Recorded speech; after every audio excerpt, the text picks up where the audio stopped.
Hello all, എല്ലാവർക്കും ഐ+ന്റെ പുതിയൊരു വീഡിയോയിലേക്ക് സ്വാഗതം. അപ്പം നമ്മൾ ഇന്ന് ജൂനിയർ സയൻറ്റിഫിക് ഓഫീസർ 2014 നടന്ന എക്സാമിൻ്റെ ക്വസ്റ്റ്യൻസ് ആണ് ഒന്ന് ഡിസ്കസ് ചെയ്യാനായിട്ട് പോകുന്നത്. അപ്പം നമുക്ക് നോക്കാം. ആദ്യത്തെ ക്വസ്റ്റ്യൻ എന്ന് പറയുന്നത് Kary Mullis got Nobel prize for his invention of, അല്ലെ? കാരി മുള്ളിസ് എന്ന് പറയുന്ന സയന്റിസ്റ്റിനെ നമുക്കറിയാം, അദ്ദേഹത്തിന് നോബൽ പ്രൈസ് കിട്ടിയിട്ടുമുണ്ട്. അപ്പൊ ആ നോബൽ പ്രൈസ് കിട്ടിയത് അദ്ദേഹത്തിന്റെ എന്ത് കണ്ടുപിടുത്തത്തിനാണ് എന്നുള്ളതായിരുന്നു ആദ്യത്തെ ക്വസ്റ്റ്യൻ. നോക്കാം നമുക്ക്. Auto analyser, DNA sequencer, PCR, MRI, ഇതിൽ എന്ത് കണ്ടുപിടുത്തത്തിനാണ് നമ്മുടെ കാരി മുള്ളിസിന് നോബൽ പ്രൈസ് കിട്ടിയിട്ടുള്ളത്? അപ്പൊ ഇത് എല്ലാവർക്കും അറിയാവുന്ന വളരെ ഈസി ആയിട്ടുള്ള ഒരു ക്വസ്റ്റ്യൻ ആണ്, അല്ലേ? അതായത് നമുക്കറിയാം കാരി മുള്ളിസ് എന്ന് പറയുന്നത് ഒരു ബയോകെമിസ്റ്റ് ആയിരുന്നു. അദ്ദേഹത്തിന് നോബൽ പ്രൈസ് കിട്ടിയത് അദ്ദേഹം എന്ത് ഇൻവെന്റ് ചെയ്തു? PCR അല്ലെങ്കിൽ പോളിമറേസ് ചെയിൻ റിയാക്ഷൻ ഇൻവെന്റ് ചെയ്തതിനാണ് അദ്ദേഹത്തിന് എന്ത് കിട്ടിയത്? Nobel prize. അപ്പൊ ഇതിൽ നിന്ന് നമുക്ക് കുറച്ചധികം പോയിന്റ്സ് കിട്ടിയല്ലേ? എന്താണ് PCR? Polymerase chain reaction. അത് കണ്ടുപിടിച്ചത് ആരാണ്? കാരി മുള്ളിസ് എന്ന് പറയുന്ന സയന്റിസ്റ്റ്. അതിനോടനുബന്ധിച്ച് അദ്ദേഹത്തിന് നോബൽ പ്രൈസും കിട്ടി. PCR എന്ന് പറഞ്ഞാൽ എന്താണ്, അല്ലെങ്കിൽ ഈ ഒരു ടെക്നിക്കിൽ എന്താ ചെയ്യുന്നതെന്ന് ചോദിച്ചു കഴിഞ്ഞാൽ amplify DNA segments in a short amount of time, അല്ലേ? DNAയുടെ മൾട്ടിപ്പിൾ കോപ്പീസ് ആംപ്ലിഫൈ ചെയ്തെടുക്കുക, അതും ഒരു ഷോർട്ട് ടൈമിനുള്ളിൽ മാക്സിമം നമ്പർ ഓഫ് DNAയുടെ കോപ്പീസ് പ്രൊഡ്യൂസ് ചെയ്യുകയാണ് എന്തിലൂടെ ചെയ്യുന്നത്? PCR ടെക്നിക്കിലൂടെ ചെയ്യുന്നത്. PCR or polymerase chain reaction is technique used in molecular biology to create several copies of certain DNA segment, അല്ലേ? നമുക്ക് വേണ്ട DNA സെഗ്മെന്റുകളുടെ സെവറൽ കോപ്പീസ് ഒരു ഷോർട്ട് ടൈമിൽ തന്നെ പ്രൊഡ്യൂസ് ചെയ്യുന്നതിന് വേണ്ടി കാരി മുള്ളിസ് ഡെവലപ്പ് ചെയ്ത ഒരു ടെക്നിക് ആണ്, അല്ലെങ്കിൽ അദ്ദേഹത്തിന്റെ ഇൻവെൻഷൻ ആണ് എന്തെന്ന് പറയുന്നത്? PCR അല്ലെങ്കിൽ പോളിമറേസ് ചെയിൻ റിയാക്ഷൻ എന്ന് പറയുന്നത്. അത് കൂടാതെ അദ്ദേഹം ഇത് ഡെവലപ്പ് ചെയ്തത് 1983 അപ്പോൾ PCR എന്ന് പറയുന്നത് കാരി മുള്ളിസ് ഡെവലപ്പ് ചെയ്തു. അതിനുവേണ്ടി അദ്ദേഹത്തിന് നോബൽ പ്രൈസ് കിട്ടി. എന്താണ് PCR?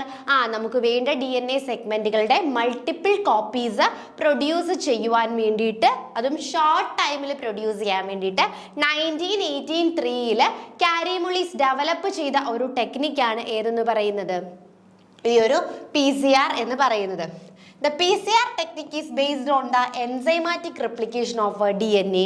In PCR, short segment of DNA is amplified using primer mediated enzymes, അല്ലേ? പ്രൈമർ മീഡിയേറ്റഡ് ആയിട്ടുള്ള എൻസൈമുകളെ ഉപയോഗിച്ചുകൊണ്ട് DNAയുടെ മൾട്ടിപ്പിൾ കോപ്പീസ് പ്രൊഡ്യൂസ് ചെയ്യുന്ന ആ ഒരു സെഗ്മെന്റിനെയാണ്, അല്ലെങ്കിൽ ആ ഒരു ടെക്നിക്കിനെയാണ് നമ്മൾ PCR എന്ന് പറയുന്നത്. ഇനി എൻ്റെ സ്റ്റെപ്സ് ജസ്റ്റ് നോക്കണം, അല്ലെ? എന്തൊക്കെ നമുക്കൊരു 3 സ്റ്റെപ്സ് ഉണ്ട്. ഡീനേച്ചുറേഷൻ, അനീലിംഗ്, അതുപോലെ തന്നെ ഇലോങ്ങേഷൻ. ഇത് 3മാണ് PCRന്റെ ബേസിക് സ്റ്റെപ്പുകൾ എന്ന് പറയുന്നത്. അപ്പൊ അതിൽ നോക്കി ആദ്യത്തെ സ്റ്റെപ്പ് എന്ന് പറയുന്നത് denaturation. Denaturation occurs when the reaction mixture is heated to 94 degrees Celsius, അല്ലെ? ആദ്യം നമുക്ക് വേണ്ട ആ ഒരു റിയാക്ഷൻ മിക്സ്ചർ എടുത്തിട്ട് അതിനെ ഹൈ ഹീറ്റ് ടെമ്പറേച്ചർ കൊടുക്കുന്നു, അല്ലെ? ആ DNA സ്റ്റാൻഡുകൾ സെപ്പറേറ്റ്, നമുക്കറിയാം DNA ഡബിൾ സ്ട്രാൻഡ് ആണ്. അപ്പം അത് സെപ്പറേറ്റഡ് ആവാൻ വേണ്ടിയിട്ട് നമ്മൾ എന്ത് ചെയ്യുന്നു? 94 ഡിഗ്രി സെൽഷ്യസിൽ എന്ത് ചെയ്യുന്നു? ഒരു 0.5 to 2 minutes നമ്മൾ അതിനെ ഹീറ്റ് ചെയ്യുന്നു. This break the hydrogen bond between the 2 strands of DNA, അല്ലേ? DNAയിലെ 2 ഹൈഡ്രജൻ ബോണ്ട്സ്, അല്ലെ? DNAയിലെ നമുക്കറിയാം, അല്ലേ? ബേസുകളെ തമ്മിൽ യോജിപ്പിച്ചിരിക്കുന്നത് ഹൈഡ്രജൻ ബേസ് കൊണ്ടാണ്. അപ്പോൾ ഈ ഹൈ ഹീറ്റ് കൊടുക്കുമ്പോൾ എന്ത് പറ്റും? ഈ ബേസുകൾ സെപ്പറേറ്റ് ആവും, അല്ലേ? അല്ലെങ്കിൽ ഈ ഹൈഡ്രജൻ ബോണ്ടുകൾ സെപ്പറേറ്റ് ആവും. അങ്ങനെ നമുക്ക് എന്ത് കിട്ടും? 2 സിംഗിൾ സ്ട്രാൻഡഡ് DNA കിട്ടും. ദിസ് സിംഗിൾ സ്ട്രാൻഡഡ്, അതിലെ ഓരോ സിംഗിൾ സ്ട്രാൻഡഡ് DNA പിന്നെ എന്തായിട്ട് ആക്ട് ചെയ്യും? ടെംപ്ലേറ്റ് ആയിട്ട് ആക്ട് ചെയ്യും. പുതിയ ന്യൂ DNAയുടെ സിന്തസിസിനായിട്ട് ടെംപ്ലേറ്റ് ആയിട്ട് ആക്ട് ചെയ്യും. The temperature should be provided for longer time to ensure the separation, അല്ലേ? അപ്പം നമ്മൾ ഇത്രയും ടെമ്പറേച്ചർ കൊടുക്കുന്നത് എന്തിനാന്ന് ചോദിച്ചു കഴിഞ്ഞാൽ ആ ഒരു ലോങ് ടേമിൽ കൊടുക്കുന്നത് ഹൈഡ്രജൻ ബോണ്ട്സ് ബ്രേക്ക് ചെയ്യാൻ വേണ്ടിയാണ്. അപ്പോൾ PCR കാരി മുള്ളിസ് ഡെവലപ്പ് ചെയ്തൊരു ടെക്നിക്ക്. DNAസിന്റെ മാക്സിമം നമ്പർ ഓഫ് കോപ്പീസ് എന്ത് ചെയ്യുന്നു? നമ്മൾ ഒരു ഷോർട്ടർ ടൈമിൽ പ്രൊഡ്യൂസ് ചെയ്യുന്ന ആ ഒരു ടെക്നിക്കിനെയാണ് നമ്മൾ എന്തെന്ന് വിളിക്കുന്നത്? നമ്മുടെ PCR അല്ലെങ്കിൽ പോളിമറൈസ് ചെയിൻ റിയാക്ഷൻ എന്ന് വിളിക്കുന്നത്. ഇതിലെ ഫസ്റ്റ് സ്റ്റെപ്പാണ് എന്തെന്ന് പറയുന്നത്? ഡീനേച്ചുറേഷൻ. 94 ഡിഗ്രി സെൽഷ്യസിൽ നമ്മൾ DNAയിലെ ഡബിൾ സ്ട്രാൻഡുകളെ സെപ്പറേറ്റ് ചെയ്ത്, ഹൈഡ്രജൻ ബോണ്ട് സെപ്പറേറ്റ് ചെയ്തിട്ട് നമ്മൾ എന്ത് ചെയ്യുന്നു? സിംഗിൾ സ്ട്രാൻഡ് DNA ആക്കി കൺവേർട്ട് ചെയ്യുന്ന ടെക്നിക്കാണ്. Next one is annealing. എന്താണ് അനീലിംഗ് എന്ന് നമുക്ക് നോക്കാം. The reaction temperature is lower to 54 to 60 degree Celsius അല്ലേ. ഇവിടെ നമ്മുടെ റിയാക്ഷൻ ടെമ്പറേച്ചർ എന്ത് ചെയ്യുകയാണ് നമ്മൾ ചെയ്യുന്നത്? 54 മുതൽ 60 ഡിഗ്രി, അത് 94 അല്ലായിരുന്നു, അതിൽ നിന്ന് നമ്മൾ കുറച്ചൊന്ന് കുറച്ചിട്ട് ടൈം കൂട്ടും. ഒരു 20 മുതൽ 40 സെക്കൻഡ് വരെയാണ്. എന്നിട്ട് എന്ത് ചെയ്യും? The primer bind to the complementary sequences on the template DNA. നമ്മുടെ ടെംപ്ലേറ്റ് DNA ഇപ്പം DNA ഇങ്ങനെ ഡബിൾ സ്ട്രാൻഡഡ് ആയിരുന്നു, അത് സെപ്പറേറ്റ് ചെയ്തപ്പം സിംഗിൾ സ്ട്രാൻഡഡ് ആയി. ഈച്ച് വൺ ടെംപ്ലേറ്റ് ആയിട്ട് ആക്ട് ചെയ്യുന്നു. അതിലേക്ക് ആരെ അറ്റാച്ച് ചെയ്യുന്നു? ആ പ്രൈമേഴ്സ് ചെന്നിട്ട് അറ്റാച്ച് ചെയ്യുകയും ചെയ്യുന്നു അല്ലേ. ഇതാണ് ആ പ്രൈമറി നിന്ന് അറ്റാച്ച് ചെയ്യുന്നതാണ് ആ ഒരു സ്റ്റാർട്ടിംഗ് പോയിന്റ്, DNA സിന്തസിസിന്റെ ഒരു സ്റ്റാർട്ടിംഗ് പോയിന്റ് എന്ന് പറയുന്നത്. ഇനി elongation. At this step temperature is raised to 72 to 80 degree Celsius അല്ലേ. വീണ്ടും നമ്മുടെ ടെമ്പറേച്ചർ കുറച്ചായിരുന്നല്ലേ, നമ്മൾ ഡീനേച്ചറേഷൻ കഴിഞ്ഞ് ആ അനീലിംഗ് സ്റ്റെപ്പിൽ ടെമ്പറേച്ചർ ഒന്ന് കുറച്ചു. അതിനുശേഷം ഇലോങ്ങേഷൻ സ്റ്റെപ്പിൽ എന്ത് ചെയ്യുന്നു? അഗെയിൻ ടെമ്പറേച്ചർ കൂട്ടുക ചെയ്യുന്നത്, 70 to 80 ഡിഗ്രി സെൽഷ്യസിൽ കൂട്ടുന്നു. എന്നിട്ട് നമ്മൾ എന്ത് ചെയ്യുന്നു? The bases are added to 3' end of the primer by the Taq polymerase enzyme ഉപയോഗിച്ചുകൊണ്ട് ആഡ് ചെയ്യുന്നു. ദി ഇലോങ്ങേറ്റഡ് DNA എന്ത് ചെയ്യുന്നു? സിന്തസൈസ് ചെയ്യുന്നു അല്ലേ. 5 to 3' ഡയറക്ഷനിൽ DNA സിന്തസിസ് സ്റ്റാർട്ട് ചെയ്യുന്നു. അപ്പോൾ ഇത്രയും കാര്യങ്ങളാണ് നമ്മൾ PCR കുറിച്ച് ഓർത്തു വെക്കേണ്ടത്. Kary Mullis got Nobel prize for the invention of PCR. PCR ആര് കണ്ടുപിടിച്ചു? കാരി മുള്ളിസ് കണ്ടുപിടിച്ചു. അതിന് ബദലായിട്ട് അദ്ദേഹത്തിന് എന്ത് കിട്ടി? നോബൽ പ്രൈസ് കിട്ടി അല്ലേ. പിന്നെന്താ നമ്മൾ പറഞ്ഞത്? അദ്ദേഹം 1983 ഇത് കണ്ടുപിടിച്ചത്. ഈ ഒരു ടെക്നിക്ക് എന്ന് പറയുന്നത് ഷോർട്ട് ടൈം, വളരെ കുറച്ച് സമയം എടുത്തുകൊണ്ട് മാക്സിമം നമ്പർ ഓഫ് DNAസിന്റെ കോപ്പീസ് സിന്തസൈസ് ചെയ്യുക എന്നുള്ളതാണ് ഇതിന്റെ ലക്ഷ്യം എന്ന് പറയുന്നത്. ഇതിന്റെ സ്റ്റെപ്സ് എന്ന് പറയുന്നത് ഫസ്റ്റ് ഡീനേച്ചറേഷൻ ആണ്. ഹൈ ടെമ്പറേച്ചർ കൊടുത്തിട്ട് നമ്മൾ എന്ത് ചെയ്യുന്നു? DNA സ്ട്രാൻഡ്സിനെ സെപ്പറേറ്റ് ചെയ്യുന്നു. അതിനുശേഷം അനീലിംഗ് ആണ്. അനീലിംഗിൽ ടെമ്പറേച്ചർ ഒന്ന് കുറയ്ക്കുന്നു, 54 to 60 ഡിഗ്രി സെൽഷ്യസിലേക്ക് ഒന്ന് കുറയ്ക്കുകയാണ് ചെയ്യുന്നത്. അതിനുശേഷം ഇലോങ്ങേഷൻ ആണ് അല്ലേ. ഈ നമ്മുടെ അനീലിംഗിലാണ് പ്രൈമർ അറ്റാച്ച് ചെയ്യുന്നത്, ദെൻ ഇലോങ്ങേഷൻ ആണ്. ഇത്രയുമാണ് സ്റ്റെപ്സ്. അപ്പോൾ നമുക്ക് PCR കുറിച്ച് ഒരു ബേസിക് ഐഡിയ കിട്ടിയല്ലോ. കാരി മുള്ളിസ് 1983 എന്ത് കണ്ടുപിടിച്ചു? PCR കണ്ടുപിടിച്ചു, നോബൽ പ്രൈസ് കിട്ടി. ഇതാണ് ഫസ്റ്റ് ക്വസ്റ്റ്യൻ എന്ന് പറയുന്നത്. ഇതിനെക്കുറിച്ച് ഏകദേശം ബേസിക് ആയിട്ടുള്ള എല്ലാ കാര്യങ്ങളും മനസ്സിലായല്ലോ അല്ലേ. അപ്പം നമുക്ക് രണ്ടാമത്തെ ക്വസ്റ്റ്യനിലേക്ക് പോകാം. The term heterochromatiൻ refers to അല്ലെ. എന്താണ് ഹെറ്ററോക്രോമാറ്റിൻ എന്നതുകൊണ്ട് മീൻ ചെയ്യുന്നത്? Transcribing chromatin, active chromatin, histone bound chromatin, inactive chromatin. ഇതിൽ എന്താണ് ഹെറ്ററോക്രോമാറ്റിൻ എന്ന് പറയുന്നത്? അപ്പം ഹെറ്ററോക്രോമാറ്റിൻ എന്ന് പറയുന്നത് അല്ലെ നമുക്കറിയാം അല്ലെ, ക്രോമാറ്റിൻ 2 തരത്തിൽ കാണും. ഹെറ്ററോക്രോമാറ്റിനും ഉണ്ട്, യൂക്രോമാറ്റിനും ഉണ്ട്. അതിൽ which is the combination of DNA and histone protein in the nucleus അല്ലെ. അതായത് ക്രോമാറ്റിൻ 2 തരമാണുള്ളത്, ഹെറ്ററോവും ഉണ്ട്, യൂക്രോമാറ്റിനും ഉണ്ട്. എന്താണെന്ന് ചോദിച്ചു കഴിഞ്ഞാൽ DNA-യും ഹിസ്റ്റോൺ പ്രോട്ടീൻസും അല്ലെ, കോമ്പിനേഷൻ ഓഫ് DNA, ന്യൂക്ലിയസിനുള്ളിലെ DNAയുടെയും ഹിസ്റ്റോൺ പ്രോട്ടീൻസിൻ്റെയും കോമ്പിനേഷനെയാണ് നമ്മൾ എന്തെന്ന് വിളിക്കുന്നത്? ക്രോമാറ്റിൻസ് എന്ന് വിളിക്കുന്നത്. അതിൽ ഹെറ്ററോക്രോമാറ്റിൻസ് എന്ന് പറയുന്നത് മോർ കണ്ടൻസ്ഡ് ആയിരിക്കും. അത് കൂടാതെ ട്രാൻസ്ക്രിപ്ഷണലി സൈലന്റ് ആയിരിക്കും അല്ലെ. ട്രാൻസ്ക്രിപ്ഷൻ DNA-യിൽ നിന്നും RNA ഉണ്ടാവുന്ന പ്രോസസ്സ്, ആ ഒരു ട്രാൻസ്ക്രിപ്ഷനിൽ അത് ഇനാക്റ്റീവ് ആയിരിക്കും. യൂക്രോമാറ്റിൻ എന്ന് പറയുന്നത് കണ്ടൻസ്ഡ് ലെസ് ആയിരിക്കും, പക്ഷെ അത് എന്തായിരിക്കും? ട്രാൻസ്ക്രിപ്ഷണലി ആക്റ്റീവ് ആയിരിക്കും. അപ്പോൾ ഒന്നും കൂടി പറഞ്ഞു തരാം. ഹെറ്ററോക്രോമാറ്റിനും യൂക്രോമാറ്റിനും ക്രോമാറ്റിൻ്റെ 2 തരങ്ങളാണ്. ഈ ടൈപ്പുകളിൽ എന്താണ്? DNA-യും ഹിസ്റ്റോൺ പ്രോട്ടീനും, ന്യൂക്ലിയസിൽ DNA-യും ഹിസ്റ്റോൺ പ്രോട്ടീനും കൂടി ചേരുന്നതിനെയാണ് നമ്മൾ എന്തെന്ന് വിളിക്കുന്നത്? ക്രോമാറ്റിൻസ് എന്ന് വിളിക്കുന്നത്. അതിൽ ഈ ഹെറ്ററോക്രോമാറ്റിൻ മോർ കണ്ടൻസ്ഡുമാണ്, ട്രാൻസ്ക്രിപ്ഷണലി ഇനാക്റ്റീവുമാണ്. എന്നാൽ യൂക്രോമാറ്റിൻ്റെ കേസ് എടുക്കുകയാണെങ്കിൽ അതെന്താണ്? ലെസ് കണ്ടൻസ്ഡ് ആണ്, പക്ഷെ എന്തായിരിക്കും? ട്രാൻസ്ക്രിപ്ഷണലി വെരി ആക്റ്റീവും ആണ്. അപ്പം ഇതിൻ്റെ ബേസിക് ആയിട്ടുള്ള ഡിഫറൻസുകളൊന്ന് നോക്കാം. യൂക്രോമാറ്റിൻ നോക്കിയേ. യൂക്രോമാറ്റിൻ എന്ന് പറയുന്നത് ട്രാൻസ്ക്രിപ്ഷണലി ആക്റ്റീവ് ആണ്. ഹെറ്ററോക്രോമാറ്റിൻ എന്ന് പറയുന്നത് ട്രാൻസ്ക്രിപ്ഷണലി ഇനാക്റ്റീവ് ആണ്. DNA ലൂസ്ലി പാക്ഡ് ആയിരിക്കും. എവിടെ? യൂക്രോമാറ്റിൻ. DNAs ആർ ലൂസ്ലി പാക്ഡ് ആണ്, പക്ഷെ ഇത് ട്രാൻസ്ക്രിപ്ഷണലി ആക്റ്റീവ് ആണ്. പക്ഷെ ഇവിടെ DNA ഹൈലി പാക്ഡ് ആണ് അല്ലേ, പക്ഷെ ട്രാൻസ്ക്രിപ്ഷണലി ഇനാക്റ്റീവ് ആണ്. പിന്നെന്താണ്? പ്രൊക്യാരിയോട്ടിക്കിലും യുക്കാരിയോട്ടിലും യൂക്രോമാറ്റിൻ പ്രസന്റ് ആണ്. എന്നാൽ ഹെറ്ററോക്രോമാറ്റിന് യുക്കാരിയോട്ടിക് ജിനോംസിൽ മാത്രമേ എന്ത് ചെയ്യുന്നുള്ളൂ? കാണാനായിട്ട് സാധിക്കുന്നുള്ളൂ.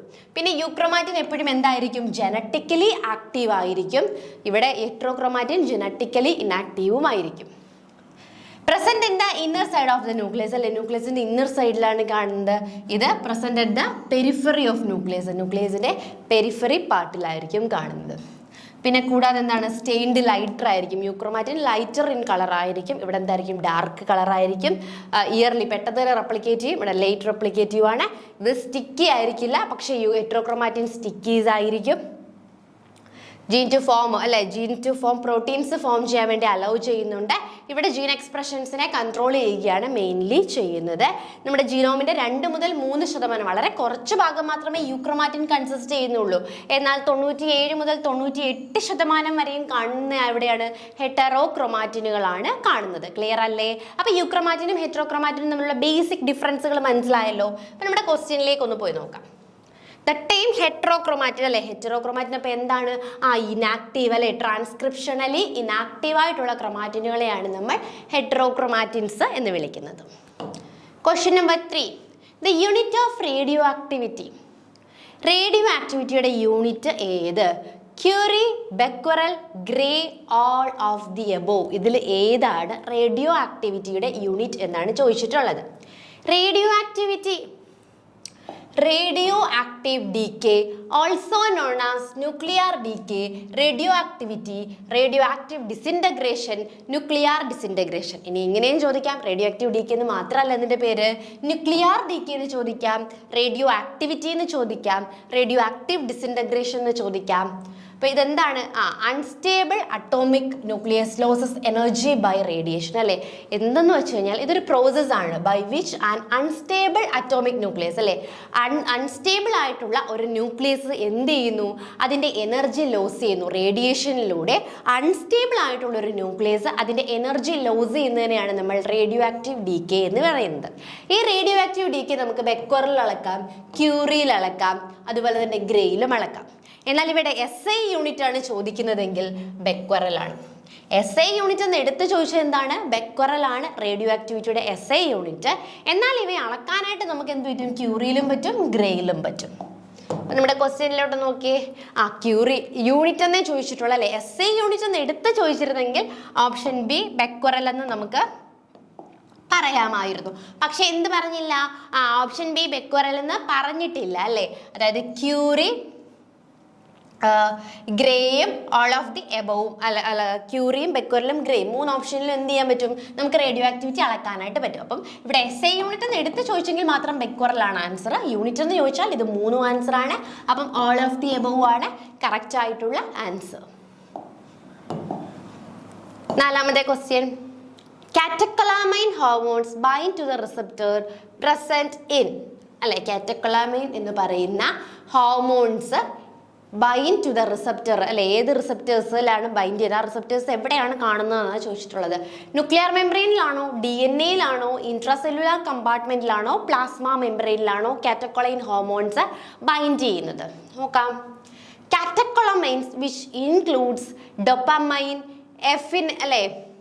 Epinephrine and norepinephrine are neurotransmitters and hormones produced in response to stress by the sympathetic adrenomedullary axis and adrenal gland അല്ലേ. അപ്പോൾ ഈ അഡ്രീനൽ ഗ്ലാൻഡ് പ്രൊഡ്യൂസ് ചെയ്യുന്ന അല്ലെ, ഒരു സ്ട്രെസ് റിലേറ്റ് ചെയ്ത് പ്രൊഡ്യൂസ് ചെയ്യുന്ന ഹോർമോൺസ് ആണ് നമ്മുടെ കാറ്റക്കോളമൈൻ എന്ന് പറയുന്നത്.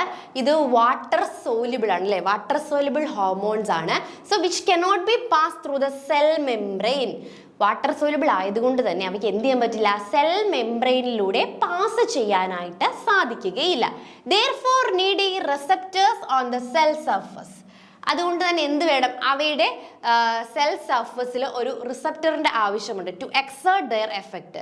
These receptors are typically classified as adrenergic receptors and are found on various cell throughout the body including those in the sympathetic nervous system receptors located on the plasma membrane of the cell. അപ്പോൾ usually അത് എവിടെയായിരിക്കും, plasma മെംബ്രെയിനിലായിരിക്കും. അപ്പോൾ കാറ്റക്കോളമൈൻ എന്ന് പറയുന്നത് ഒരു group of hormones ആണ്. അത് അവരാ പ്രൊഡ്യൂസ് ചെയ്യുന്നതെന്ന് ചോദിച്ചു കഴിഞ്ഞാൽ in response to stress by the sympathetic adrenomedullary അല്ലേ, അഡ്രിനോമെഡുലറി പ്രൊഡ്യൂസ് ചെയ്യുന്നതാണ്. അപ്പോൾ ഇത് വാട്ടർ സോല്യൂബിൾ ആയതുകൊണ്ട് തന്നെ ഇത് എന്ത് ചെയ്യാൻ പറ്റില്ല, സെൽ മെംബ്രെയിനിലൂടെ cannot be passed through the cell membrane ആണ്.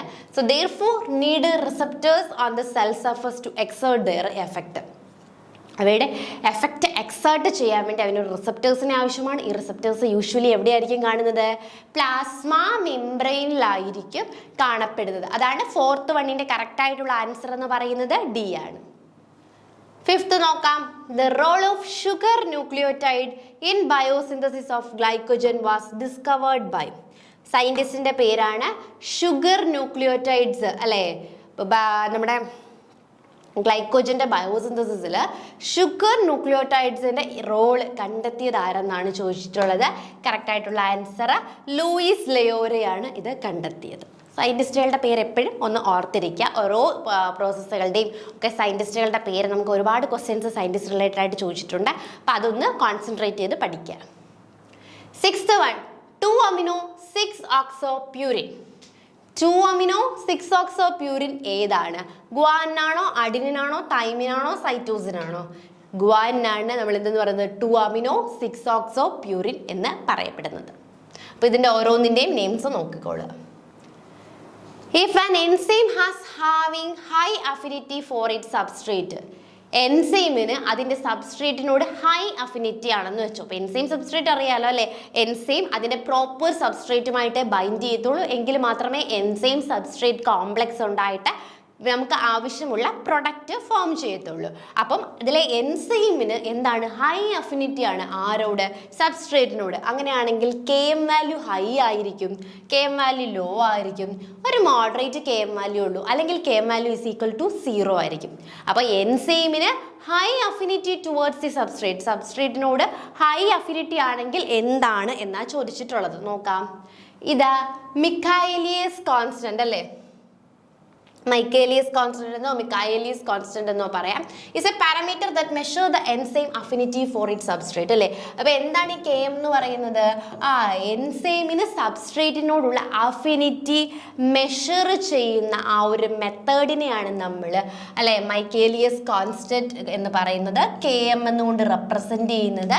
ഇതെന്ന് പറയുന്നത് നമ്മുടെ എൻസൈംസിന് സബ്സ്ട്രേറ്റിനോട് എന്തോരം അഫിനിറ്റി ഉണ്ട് എന്നത് മെഷർ ചെയ്യുന്ന ഒരു മെത്തേഡാണ്. The high value indicates. ഇനി KMൽ ഹൈ വാല്യൂ ആണ് എങ്കിൽ എൻസൈമിന് എന്തായിരിക്കും? ലോ അഫിനിറ്റി ആയിരിക്കും. ഇത് ഇൻവേഴ്സ്ലി പ്രപ്പോർഷൻ ആയിട്ടോ. KMന് ഹൈ വാല്യൂ ആണെങ്കിൽ എൻസൈമിന് സബ്സ്ട്രേറ്റിനോട് എന്തായിരിക്കും? വളരെ ലോ അഫിനിറ്റി കാണും. എന്നാൽ ലോ KM ആണെന്ന് വെച്ചോ, KM വാല്യൂ ലോ ആണെങ്കിൽ എൻസൈമിന് എന്തായിരിക്കും? സബ്സ്ട്രേറ്റിനോട് ഹൈ അഫിനിറ്റി ആയിരിക്കും. The KM value is the substrate concentration at which of the enzyme active sites are occupied by substrate. അപ്പം KM എന്ന് പറയുന്നത് മെയിൻലി എൻസൈമിന് സബ്സ്ട്രേറ്റിനോടുള്ള അഫിനിറ്റി മെഷർ ചെയ്യുന്ന ഒരു എമൗണ്ട് ആണ്. അതിൽ KM വാല്യൂ ഹൈ ആണെങ്കിൽ എൻസൈമിന് സബ്സ്ട്രേറ്റിനോടുള്ള അഫിനിറ്റി കുറവായിരിക്കും. KM വാല്യൂ കുറവാണെങ്കിൽ എൻസൈമിന് സബ്സ്ട്രേറ്റിനോടുള്ള അഫിനിറ്റി കൂടുതലുമായിരിക്കും. So low KM value. ഇവിടെ എന്താണ്? KM വാല്യൂ ഹൈ എന്നല്ല, എൻസൈം ഹാസ് ഹൈ അഫിനിറ്റി ആണ് എങ്കിൽ KM വാല്യൂ എന്തായിരിക്കും? കുറവ് ആയിരിക്കും. ഇനി the technique used for preparing a DNA micro array അല്ലെ, DNA മൈക്രോ അറേ പ്രിപ്പയർ ചെയ്യാൻ വേണ്ടിയിട്ട് യൂസ് ചെയ്യുന്ന ടെക്നിക്ക് ഏത് എന്നാണ് നമ്മുടെ ക്വസ്റ്റ്യന്. DNA sequencing, calligraphy, photolithography, freeze etching അല്ലെ, ഇതിൽ ഏതാണ് DNA മൈക്രോ അറേ പ്രിപ്പയർ ചെയ്യാൻ വേണ്ടി യൂസ് ചെയ്യുന്ന technique? So DNA micro array is a tool that analyse DNA sample to identify mutation. അപ്പം എന്താ ഈ DNA മൈക്രോ അറേ എന്ന് നമ്മൾ ആദ്യം മനസ്സിലാക്കണം അല്ലേ, എന്നിട്ടല്ലേ അത് മെഷർ ചെയ്യാനുള്ള ടൂളും കാര്യങ്ങളും അന്വേഷിക്കേണ്ട കാര്യമുള്ളൂ. അപ്പം DNA മൈക്രോ അറേ എന്ന് പറയുന്ന ഒരു ടൂളാണ് ദാറ്റ് അനലൈസ് DNA സാമ്പിൾ അല്ലേ. നമ്മൾ DNA സാമ്പിൾസ് അനലൈസ് ചെയ്യുന്നു എന്ത് കണ്ടെത്താൻ വേണ്ടി? To identify mutations. മ്യൂട്ടേഷൻസ് കണ്ടെത്താൻ വേണ്ടിയിട്ട് ഉള്ള ഒരു ടൂൾ ആണ് ഏതെന്ന് പറയുന്നത്? DNA മൈക്രോ അറേ എന്ന് പറയുന്നത്. ക്ലിയർ ആണോ? DNA മൈക്രോ അറേ എന്ന് പറഞ്ഞു കഴിഞ്ഞാൽ simply it's a tool to find the mutation and measure the gene expression. ഒന്ന് ജീനിൻ്റെ എക്സ്പ്രഷൻ ആ ഒരു ലെവലിൽ മെഷർ ചെയ്യുക, അത് കൂടാതെ അവിടുത്തെ മ്യൂട്ടേഷൻ കണ്ടെത്തുക എന്ന ലക്ഷ്യമാണ് ആർക്കുള്ളത്? DNA മൈക്രോ അറേക്ക് ഉള്ളത്. It is A collection of microscopic DNA spots on a solid surface such as glass plate or encased platesനകത്തുള്ള ഒരു കളക്ഷനാണ്. അതായത് മ്യൂട്ടേഷനും ജീൻ എക്സ്പ്രഷൻസും കണ്ടെത്താനായിട്ടുള്ള. അപ്പോൾ അതിൽ നമ്മൾ എന്താണ് ഫോട്ടോലിത്തോഗ്രഫി ടെക്നിക്കാണ് ഈ കൂടുതലായിട്ടും യൂസ് ചെയ്ത ടെക്നിക്കാണ് photolithography. 9th question. A plasma protein that bind ഹീമോഗ്ലോബിനെ ബൈൻഡ് ചെയ്യുന്ന പ്ലാസ്മ പ്രോട്ടീൻ ഏത്? ആൽബുമിൻ, ഹീമോപെക്സിൻ, അല്ലെ haptoglobin, none of the above. Plasma protein which bind haemoglobin. നമുക്ക് ഹീമോഗ്ലോബിൻ അറിയാലോ അല്ലെ. ഹീമോഗ്ലോബിൻ എന്ന് പറയുന്നതിനെ ബൈൻഡ് ചെയ്യുന്ന പ്ലാസ്മ പ്രോട്ടീൻ ഏതെന്നാണ് ചോദിച്ചിട്ടുള്ളത്. അതിന് നമുക്ക് ഹെപ്പാറ്റോഗ്ലോബിൻ എന്ന് പറയുന്ന പ്ലാസ്മ പ്രോട്ടീൻ ആണ് എന്ത് ചെയ്യുന്നത്? ഹീമോഗ്ലോബിനെ, നമ്മുടെ HbA അല്ലെ, ബ്ലഡിന് റെഡ് കളർ നൽകുന്ന പിഗ്മെന്റ്, ഈ ഒരു HbA ബൈൻഡ് ചെയ്യുന്നത് ഹെപ്പാറ്റോഗ്ലോബിൻ എന്ന് പറയുന്ന പ്ലാസ്മ പ്രോട്ടീൻ ആണ്. It is a plasma protein with high affinity for haemoglobin അല്ലെ. ഹീമോഗ്ലോബിനോട് വളരെയധികം അഫിനിറ്റി ഉള്ള ഒരു പ്ലാസ്മ പ്രോട്ടീൻ ആണ് ഏതെന്ന് പറയുന്നത്? നമ്മുടെ ഹെപ്പാറ്റോഗ്ലോബിൻ എന്ന് പറയുന്നത്. അപ്പം ഹീമോഗ്ലോബിനോട് വളരെയധികം അഫിനിറ്റിയുള്ള ഒരു പ്ലാസ്മ പ്രോട്ടീൻ ആണ് ഏത്? ഹെപ്പറ്റോഗ്ലോബിൻ എന്ന് പറയുന്നത്. So hepatoglobin is present in the plasma of all mammals. എല്ലാ മാമൽസിൻ്റെയും പ്ലാസ്മ എടുത്ത് നോക്കുകയാണെങ്കിൽ നമുക്ക് എന്തിനെ കാണാൻ പറ്റും? ഹെപ്പറ്റോഗ്ലോബിനെ കാണാനായിട്ട് സാധിക്കും. It bind to free haemoglobin. അതെന്ത് ചെയ്യുന്നു? ഹീമോഗ്ലോബിനെ ബൈൻഡ് ചെയ്യുന്നു and prevent it from oxidising ആവുന്നതിൽ നിന്നും പ്രിവെന്റ് ചെയ്യുകയും ചെയ്യുന്നു. Hepatoglobin, haemoglobin complexes are scavenged by CD163 a signal receptor. അപ്പോൾ നിങ്ങൾ ഇത്ര ഓർക്കുക, ഹെപ്പറ്റോഗ്ലോബിൻ ആണ് ഹീമോഗ്ലോബിനുമായിട്ട് വളരെയധികം അഫിനിറ്റി ഉള്ളൊരു പ്ലാസ്മ പ്രോട്ടീൻ. എല്ലാ ആനിമൽസിൻ്റെയും അല്ലെങ്കിൽ എല്ലാ മാമൽസിൻ്റെയും പ്ലാസ്മയ്ക്കുള്ളിൽ കാണപ്പെടുന്ന ഹെപ്പറ്റോഗ്ലോബിൻ എന്ന് പറയുന്ന പ്ലാസ്മ പ്രോട്ടീൻ ആണ് ഹീമോഗ്ലോബിനെ യൂഷ്വലി ബൈൻഡ് ചെയ്യുന്നത്. അപ്പോൾ കറക്റ്റ് ആൻസർ ഓപ്ഷൻ സി, ഹെപ്പറ്റോഗ്ലോബുലിൻ എന്നുള്ളതാണ് കറക്റ്റ് ആയിട്ടുള്ള answer. 10th question. Progesterone level peaks during. Progesterone അറിയാലോ അല്ലേ, ഹോർമോൺ ആണ് നമ്മുടെ പ്രൊജസ്ട്രോൺ. ഈ പ്രൊജസ്ട്രോൺ ലെവൽ ഏത് ഫേസിലായിരിക്കും നമ്മുടെ ബോഡിയിൽ ഏറ്റവും കൂടുതൽ കാണപ്പെടുന്നത്? Luteal phase, menstrual phase, follicular phase, none of the above. ഇതൊന്നുമല്ല. ഇതിലേത് ഫേസിലായിരിക്കും പ്രൊജസ്ട്രോൺ ലെവൽ ഏറ്റവും കൂടുതലുള്ളത്? പ്രൊജസ്ട്രോൺ എന്ന് പറഞ്ഞാൽ നമുക്കറിയാം അല്ലേ, it's a hormone that play key role in pregnancy. നമ്മുടെ വുമൺസിൽ പ്രഗ്നൻസിയുടെ ടൈമിൽ വളരെയധികം ഇമ്പോർട്ടൻസ് ഉള്ള ഒരു ഹോർമോൺ ആണ് ഏതെന്ന് പറയുന്നത്? നമ്മുടെ പ്രൊജസ്ട്രോൺ എന്ന് പറയുന്നത്. ഇത് പ്രൊഡ്യൂസ് ചെയ്യുന്നത് ഓവറീസ് ആൻഡ് പ്ലാസന്റ അല്ലെ. ഓവറീസ് ആണ് പ്രൊഡ്യൂസ് ചെയ്യുന്നത്. ദ ലൂട്ടിയൽ ഫേസ് എന്ന് പറയുന്നത് മെൻസ്ട്രൽ സൈക്കിളിലെ അല്ലെ part of menstrual cycle that prepare the uterus for pregnancy. Luteal ഫേസിൽ എന്താ ചെയ്യുന്നതെന്ന് പറഞ്ഞു കഴിഞ്ഞാൽ നമ്മുടെ മെൻസ്ട്രൽ സൈക്കിളിൻ്റെ ഒരു പാർട്ടാണ് ഈ ലൂട്ടിയൽ ഫേസ് എന്ന് പറയുന്നത്. അതിൽ നമ്മുടെ യൂട്രസിനെ എന്തിനു വേണ്ടി പ്രിപ്പയർ ചെയ്യുകയാണ്? ആ പ്രഗ്നൻസിക്ക് വേണ്ടി പ്രിപ്പയർ ചെയ്യുകയാണ്. അപ്പോൾ പ്രഗ്നൻസി സപ്പോർട്ട് ചെയ്യുന്ന ഒരു ഹോർമോൺ ആണ് ഇത് പ്രൊജസ്ട്രോൺ എന്ന് പറയുന്നത്. So it occurs after ovulation. അതായത് നമ്മുടെ പീരീഡ്സ് നമുക്ക് അറിയാലേ, ഒരു 14th to 14th അല്ലെങ്കിൽ ആ ഒരു 16th ഡേ ആണ് നമ്മുടെ എന്തെന്ന് പറയുന്നത്?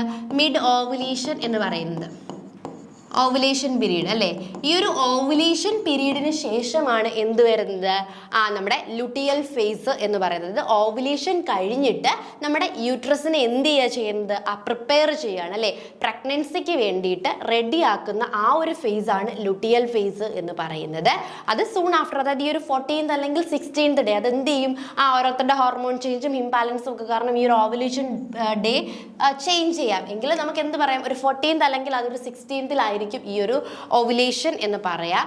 അപ്പോൾ ആ ഒരു ഓവുലേഷൻ കഴിഞ്ഞിട്ട് നെക്സ്റ്റ് മെൻസ്ട്രൽ പീരീഡ് ഉണ്ടല്ലോ, അടുത്ത മന്തിലെ ആ ഒരു സൈക്കിള് വരുന്നിടം വരെ എന്ത് ചെയ്യാണ്? യൂട്രസിനെ പ്രിപ്പയർ ചെയ്തുകൊണ്ടേയിരിക്കുകയാണ് അല്ലേ പ്രഗ്നൻസിക്ക് വേണ്ടിയിട്ട്. അപ്പോൾ ആ ഒരു പീരീഡിനെയാണ് നമ്മൾ ലൂട്ടിയൽ ഫേസ് എന്ന് പറയുന്നത്. അത് കഴിഞ്ഞാൽ നെക്സ്റ്റ് ഫേസ് എന്ന് പറഞ്ഞാൽ എന്തായിരിക്കും? ഫോളിക്കുലാർ ഫേസ് ആണ് അല്ലേ. ഫോളിക്കുലാർ ഫേസിൽ പ്രൊജസ്ട്രോൺ ലെവൽസ് എന്ന് പറയുന്നത് നമ്മുടെ ബോഡിയിൽ ഏറ്റവും കുറവായിരിക്കും. യൂഷ്വലി ലെസ് ദാൻ ഒരു 2 നാനോഗ്രാംസോ വല്ലോ ആയിരിക്കും. അതുകൂടാതെ അതിനുശേഷം ഓവുലേഷൻ ഫേസ് ഉണ്ട് അല്ലേ. ഓവുലേഷൻ ഫേസ് ആകുമ്പോഴത്തേക്കും ഈ ഒരു ഫോളിക്കുലാർ ഫേസിനേക്കാളും കുറച്ചും കൂടി എന്ത് ചെയ്യും? പ്രൊജസ്ട്രോണിന്റെ ലെവൽ ഒന്ന് ഇൻക്രീസ് ചെയ്യും. നെക്സ്റ്റ് ലൂട്ടിയൽ ഫേസ് അല്ലേ. ലൂട്ടിയൽ ഫേസ് ആണ് എന്തെന്ന് പറയുന്നത്? ലാസ്റ്റ് മെൻസ്ട്രൽ സൈക്കിളിന്റെ എൻഡിലേക്ക് എത്തി. ആദ്യം ഫോളിക്കുലാർ ഫേസ്, ദെൻ ഓവുലേഷൻ നടക്കുന്ന ഓവുലേഷൻ ഫേസ്. ഫോളിക്കുലാർ ഫേസിൽ വുമൺസിൽ പ്രൊജസ്ട്രോൺ ലെവൽ വളരെയധികം കുറവായിരിക്കും. അതിനുശേഷം ഓവുലേഷൻ പീരീഡ് ആകുമ്പോഴത്തേക്കും കുറച്ചും കൂടി അത് ഫോളിക്കുലാർ ലെവലിനെ അപേക്ഷിച്ച് കുറച്ചും കൂടി എന്ത് ചെയ്യും, ഈ ഒരു പ്രൊജസ്ട്രോൺ ഹോർമോൺസിന്റെ ലെവൽ കൂടും. അതിനുശേഷമാണ് എന്ന് പറയുന്നത് ലൂട്ടിയൽ ഫേസ് എന്ന് പറയുന്നത്. ലൂട്ടിയൽ ഫേസ് ഞാൻ പറഞ്ഞു, ഓവുലേഷന് ശേഷം നമ്മുടെ യൂട്രസിനെ എന്തിനു വേണ്ടി പ്രിപ്പയർ ചെയ്യാണ്, പ്രഗ്നൻസിക്ക് വേണ്ടി പ്രിപ്പയർ ചെയ്യുന്ന ഒരു ടൈമാണ്. അപ്പോൾ ഈ ഹോർമോൺ പ്രൊജസ്ട്രോൺ എന്ന് പറയുന്നത് എന്താണ്, പ്രഗ്നൻസിയെ സപ്പോർട്ട് ചെയ്യുന്ന ഒരു ഹോർമോണാണ് അല്ലേ. അപ്പോൾ അതുകൊണ്ട് തന്നെ ആ ഒരു ഹോർമോണിന്റെ ഏറ്റവും കൂടുതൽ കാണപ്പെടുന്നത് ഏത് ഫേസിലായിരിക്കും, ലൂട്ടിയൽ ഫേസിലായിരിക്കും കാണപ്പെടുന്നത്. അപ്പോൾ പ്രൊജസ്ട്രോൺ എന്ന് പറയുന്നത് പ്രഗ്നൻസിയെ സപ്പോർട്ട് ചെയ്യുന്ന ഒരു ഹോർമോണാണ്. നമ്മുടെ ഓവറീസ് പ്രൊഡ്യൂസ് ചെയ്യുന്ന ഒരു ഹോർമോണാണ് പ്രൊജസ്ട്രോൺ എന്ന് പറയുന്നത്. അത് വുമൺസിൽ പ്രഗ്നൻസിയെ സപ്പോർട്ട് ചെയ്യുന്ന ഒരു ഹോർമോണാണ്. അത് ബോഡിയിൽ ലുട്ടിയൽ ഫേസിലായിരിക്കും ഏറ്റവും കൂടുതലായിട്ട് കാണപ്പെടുന്നത്. അപ്പം നമ്മൾ ഇന്ന് ഡിസ്കസ് ചെയ്തത് പ്രീവിയസ് ഇയർ അല്ലെങ്കിൽ 2014 നടന്നിട്ടുള്ള എക്സാമിൻ്റെ ക്വസ്റ്റ്യൻസുകളായിരുന്നു. ഇതെല്ലാവർക്കും മനസ്സിലായി എന്ന് വിശ്വസിക്കുന്നു. താങ്ക്